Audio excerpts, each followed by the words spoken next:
First Kings chapter 3.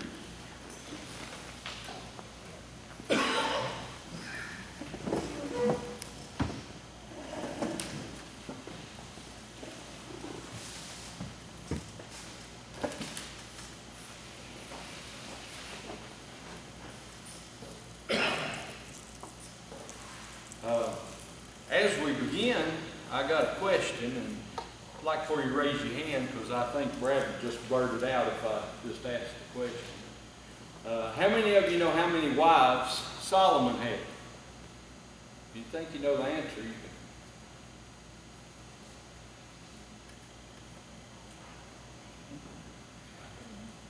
can. Okay, we'll find out in a little bit then. How many concubines did Solomon have?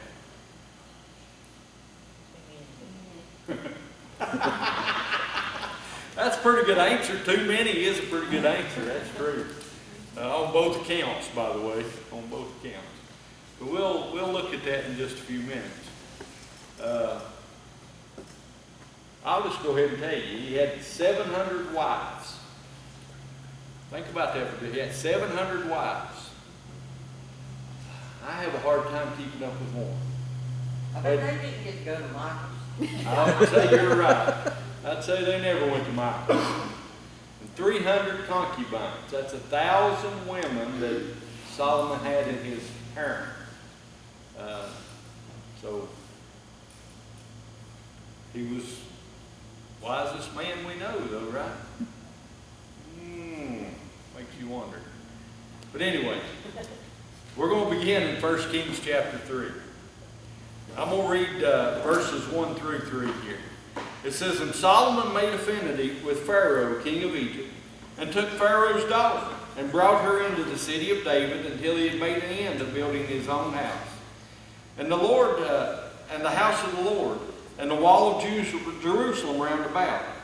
Only the people sacrificed in high places, because there was no house built unto the name of the Lord until those days. And Solomon loved the Lord, walking in the statutes of David his father. Only he sacrificed and burnt incense in high places. So as we begin to think about Solomon here, and begin to think about the things of Solomon, we see that Solomon had an excellent beginning. You know, we know his father David was a man after God's own heart. That's what the Bible tells us. David had his shortcomings. He had failures. We all have failures. But if we looked into the Bible and all we ever saw was successes, if all we ever saw were perfect people, then we wouldn't have much hope, would we? What we see is imperfect people as we look into God's Word. And David was imperfect, but yet he set a good example for Solomon in everything except wives. You know, David had too many wives also. He had several wives. So he set a bad example there. And if you think about wives, God set that example way back in Genesis of what we're supposed to have. He created Adam and 700 Eves? No, just one. Just one Eve.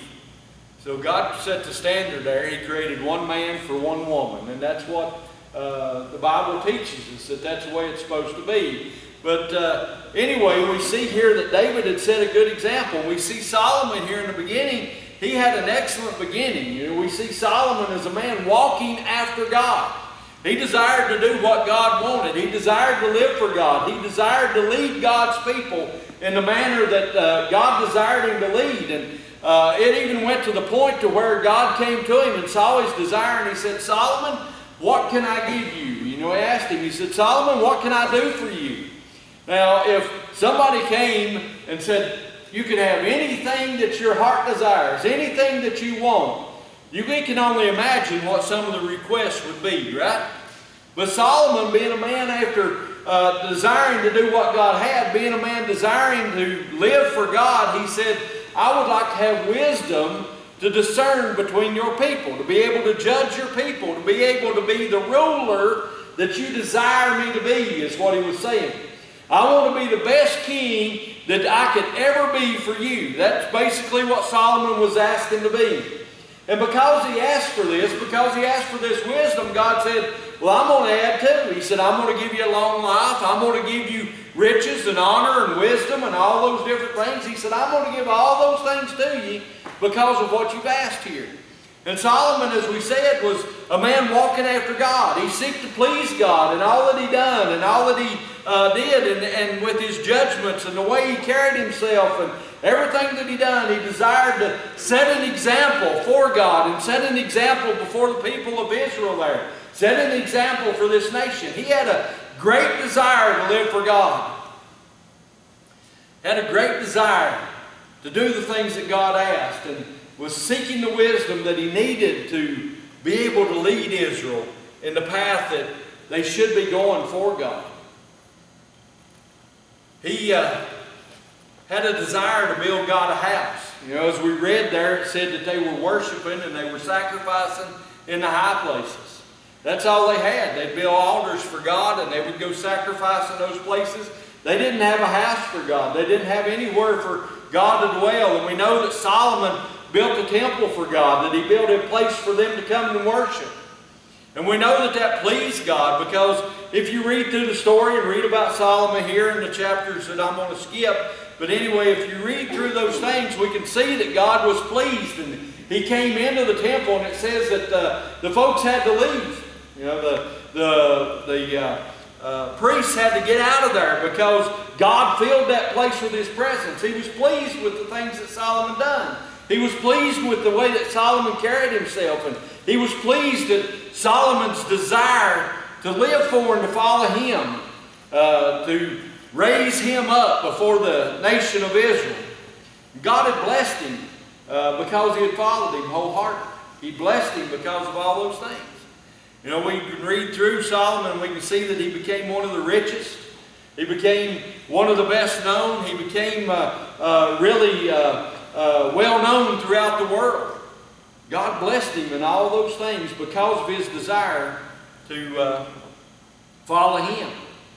And we see a life that, as it began, was seeking, or started out seeking God.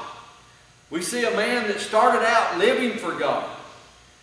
God told him when he prayed and asked for that wisdom, he told him he'd give him that wisdom. But that intrigued Solomon, and as I looked at the commentators, they said he began to strive after that knowledge. He began to desire to have more and more and more knowledge. And one of the reasons I asked you about his wives, one of the reasons he had so many wives is because these strange women, as the Bible calls them, intrigued him. You know, they had different customs, they had different ideas, they had different things that they believed and did. And as he talked with these women, it intrigued him. And he was desiring that knowledge of everything around him. And he allowed those things to begin to come into his life. And that knowledge soon became his desire. It was after his own heart. It was after his own heart.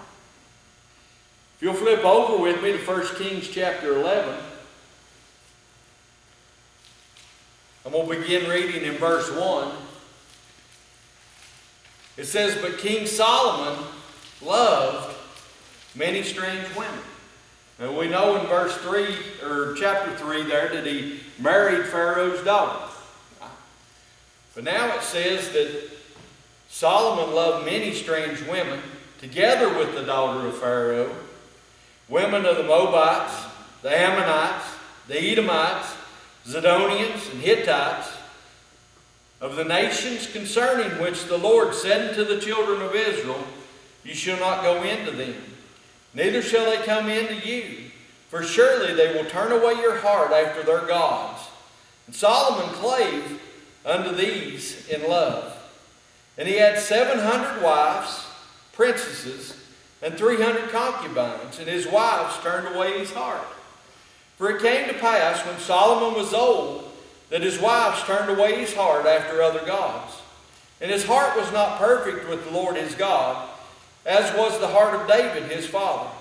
For Solomon went after Ashtaroth, the goddess of the Zidonians, and after Milcom, the abomination of the Ammonites.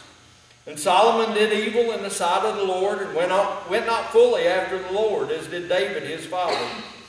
Then did Solomon build a high place for Chemosh, the abomination of Moab, in the hill that is before Jerusalem, and for Molech, the abomination of the children of Ammon. And likewise did he for all his strange wives, which burnt incense and sacrificed unto their gods.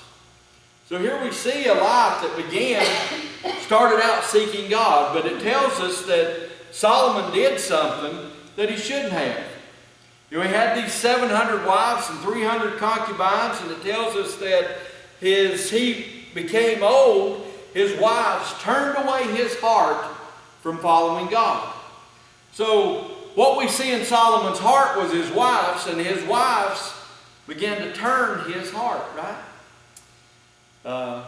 They began to turn his heart away from the things that he had grown up with, away from the example that he had, away from the things that he should have done as he lived his life. And we know that Solomon desired to do that.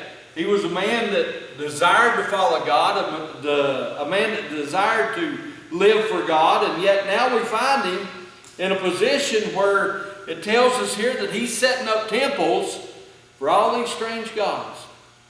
All these strange characters are coming into Israel now. The example that he had set is being broken. Now I begin to think about the examples that we set in our own lives and how easily it is to get on the wrong path. How easy it is for us to begin to follow in something that we really shouldn't follow. Allowing something to come into our life that may seem simple or may seem ordinary. And at this point in time, having all these wives was kind of a sign of power and things of that nature. You know, it was kind of commonplace. It wasn't really looked against like maybe it should have been. So allowing those things to come in were, I guess you could say in Solomon's mind, was kind of innocent. Having all these different wives was kind of innocent. But yet we see something that he thought probably would never cause any trouble because of his desire to learn, now was taking his heart away from God. It was now turning him in a direction that it shouldn't have ever turned him. And we allow the same things to creep into our lives. We allow little things to creep in, and they begin to turn our hearts away from God, don't they? They begin to turn our hearts away from the things that we should do in following God. And it's easy for those things to happen. It's easy for those things to come about in the world that we live because of the example that we see everywhere. The thing is, things that used to be taboo are commonplace now. So we don't think about those things.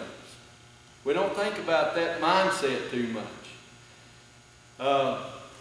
When you think about polygamy, they even have shows on it and things now, don't they?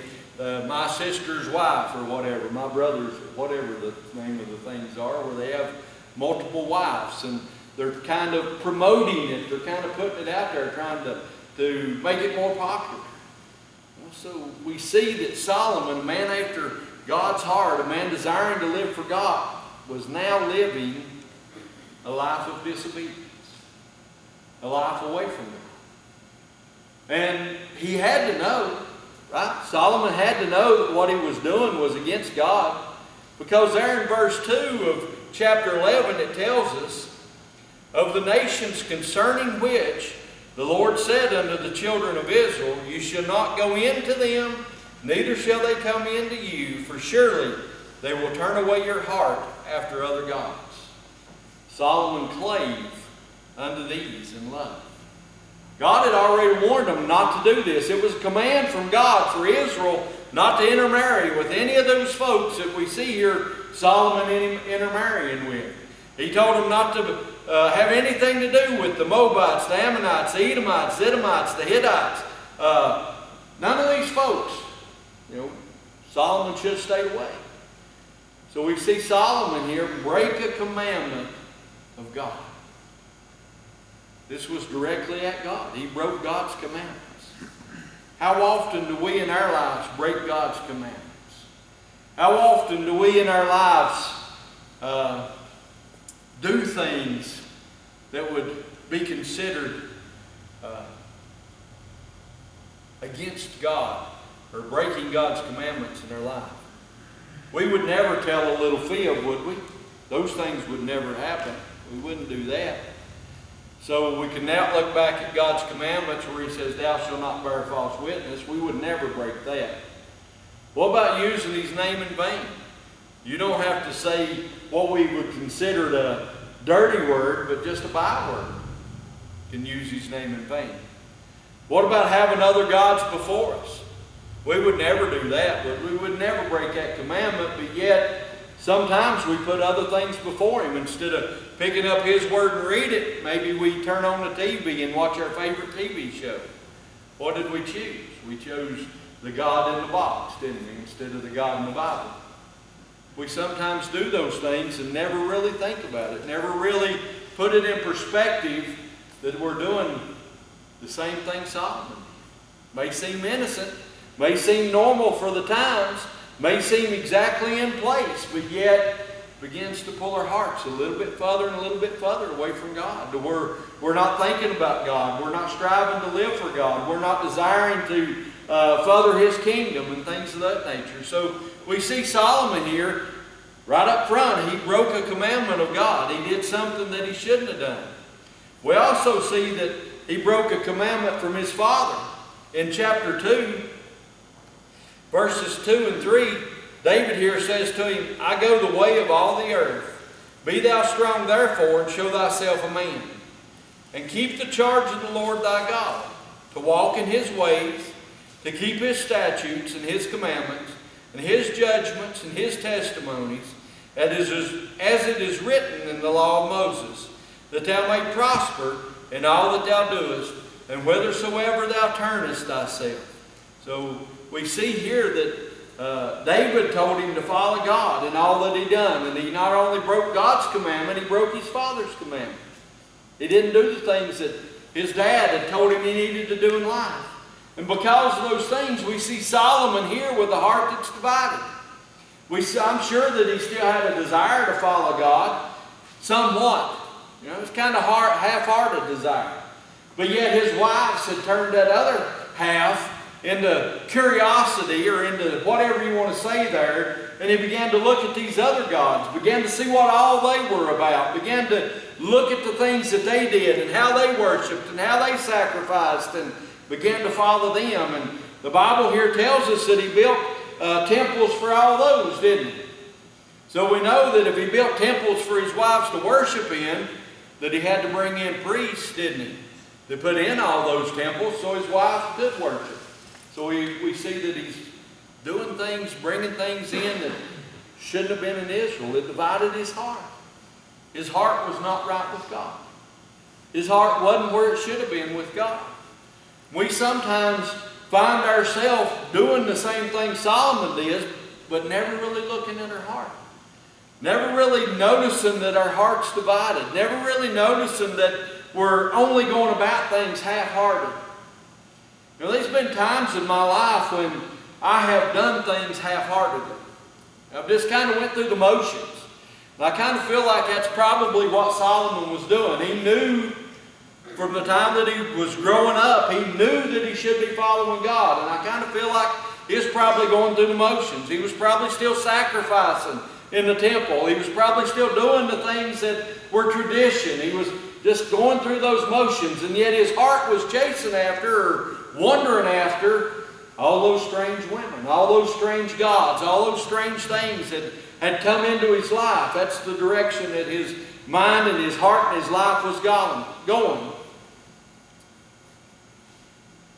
We see a life here that's not right because of that, because of those things. Solomon knew what God expected. He knew exactly what God expected. He couldn't offer any excuses. He couldn't plead for innocence because of that verse 2. God told him, says, of the nations concerning which the Lord said unto the children of Israel, ye shall not. Is that pretty simple? Ye shall not. So Solomon knew. He'd been told. He knew this. He knew what he should do. He knew what he ought to do, but yet he desired something else. This didn't happen to Solomon overnight. I don't think he had a big ceremony and he wed 700 women. Well, it's been 699. It tells us he wed Pharaoh's daughter, and then 699 come after that. I don't think he had one wedding and wed 699. It was a gradual thing. It gradually come into his life, and it gradually pulled him away. He never realized the danger. Never realized that he was putting himself in jeopardy. You know, it's easy for us to do. It's easy for us to find ourselves in jeopardy. We sometimes never recognize it. Yesterday, we were leaving to come up here. I wanted to come up here and check the light after dark. So we were leaving to come up here. When I walked out into the garage and around beside my truck there was a friend waiting on Kate. There's a little bitty baby snapping turtle about yay big around. And it wouldn't have mattered if it had been the size of my thumbnail, it would have scared her to death. She's scared of, I guess if I had a brother that would hold snapping turtles over my face while I was sleeping and wake me up, I'd probably be scared of them too. But anyway, she's scared to death of that thing. So I put it outside. And I can't fuss at Levi anymore. He likes them turtles, and I'll tell him, I said, won't you kill them things? They eat the fish. Now when they go through his yard, and I didn't kill that little bitty one, so I can't fuss at Levi anymore for not killing them big ones. But anyway, I put it outside. We come back home last night from checking the sign and everything, got back home, and I pulled in the garage and got out of the truck, started around my truck, and I saw something going across. If you've been in the garage, most of you, and you know I've got that brick ledge around the inside of my garage. I saw something going across the top of that brick ledge. And I eased up there where I could see it, and I said, "Kay, wait a minute." And about that time, it come out the other side of the front of the truck. And it was a little snake about yay long going across that brick ledge. So there was a surprise there, wasn't it? There was a surprise there. We sometimes don't recognize the dangers. You know, that little snapping turtle, one of these days, is going to grow up and be a big one. Who knows? It might bite somebody's finger off because I'll let it live. There's a danger there. That little snake, it was there, probably wasn't really a danger other than maybe giving my wife a heart attack. Because she went to squealing whenever she saw it stick its head out the other side of the truck up on there. And, whoa, what we going to do? And all this. So I ended up killing that. I think it was a little bitty black snake is what it was. But I ended up killing that snake to comfort her heart last night. But we don't recognize that danger sometimes, do we? You all have heard me tell this before. When I was being ordained, I was over at the camp, and I had to go down to the cafeteria there. That's the only place they had a phone to make a phone call. I had to have a piece of paper that I didn't have with me. And I went down there into the cafeteria, and when I walked in, there was a snake about yay long going through the cafeteria. You know, it's in the foot of the mountains, so, you know, no big deal. I got a broom, I swept it out the front door. Never thought a thing about it. You know, we're in the mountains, that's where snakes belong. Didn't think anything about it. A little later on, after I'd done my phone call and different things, I was standing out on that porch that I swept it out on. And that little snake, instead of going on, had curled up there on the porch. And I got to watching it. I was from here to the TV away from it or whatever. I got to watching it, and that little snake was a striking at me. It probably wasn't, like I said, that long, but it's curled up, and it was a striking at me. Never thought about any danger there, you know, little bitty snake.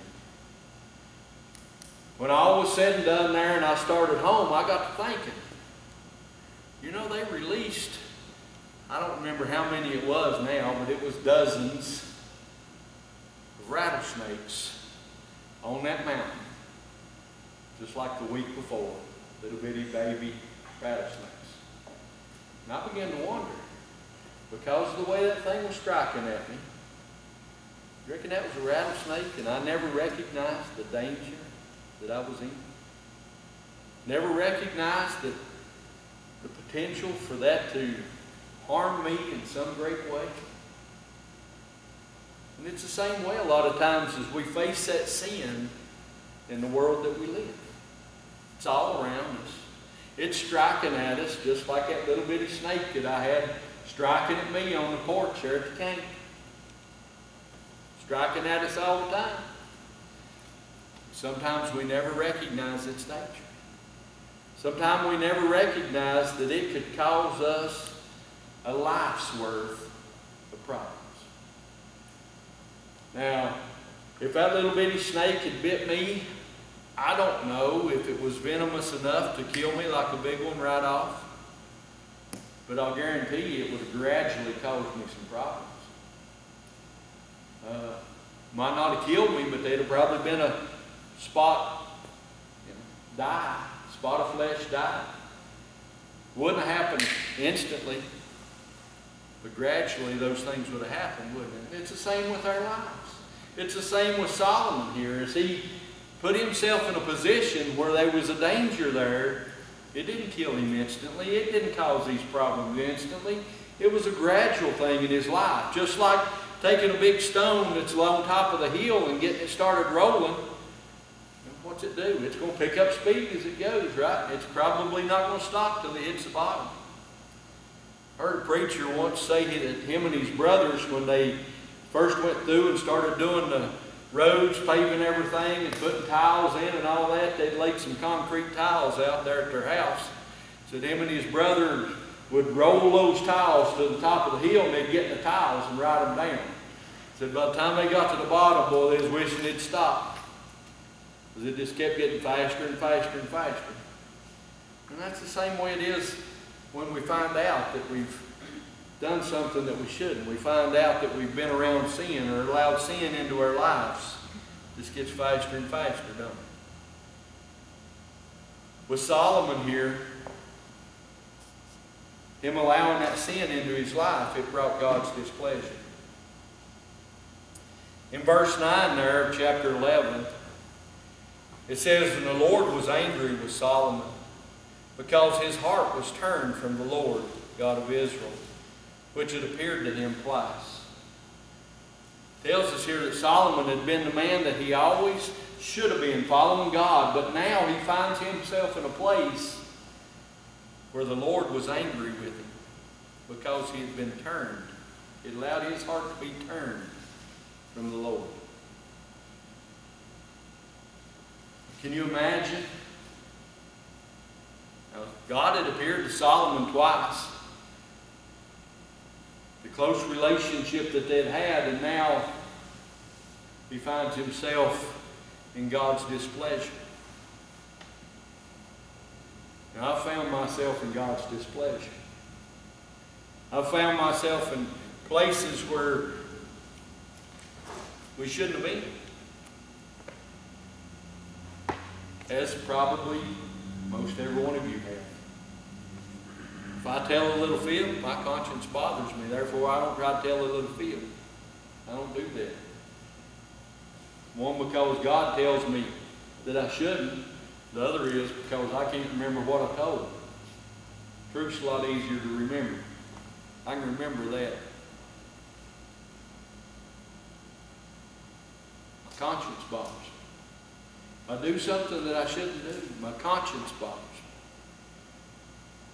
I feel God's displeasure. Solomon here, because of what he done, God came to him and he told him, he said, because of what you've done,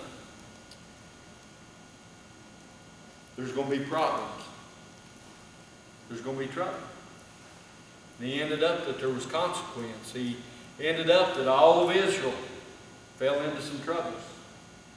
That the kingdom was rent away from Solomon's family. That only one little tribe would be, his family would be over one little tribe, and the rest of them would go to some stranger. After David, a man after God's own heart, had established a kingdom, and God promised him that there would be somebody set on the throne. For God to keep that promise, he put him over one little tribe, and he pulled the rest of it away from Solomon. Brought great displeasure to God and punishment. You know, when we find ourselves in that place, it brings great displeasure to God. If we don't get those things corrected, that's what comes right after. Punishment. punishment. The thing that we can learn from Solomon is we must always obey God. Must always obey God. It's easy for us to find ourselves in a position that we shouldn't be. Find ourselves, because of the strikes of sin in this world, bitten. But we know the doctor that can take care of that, right?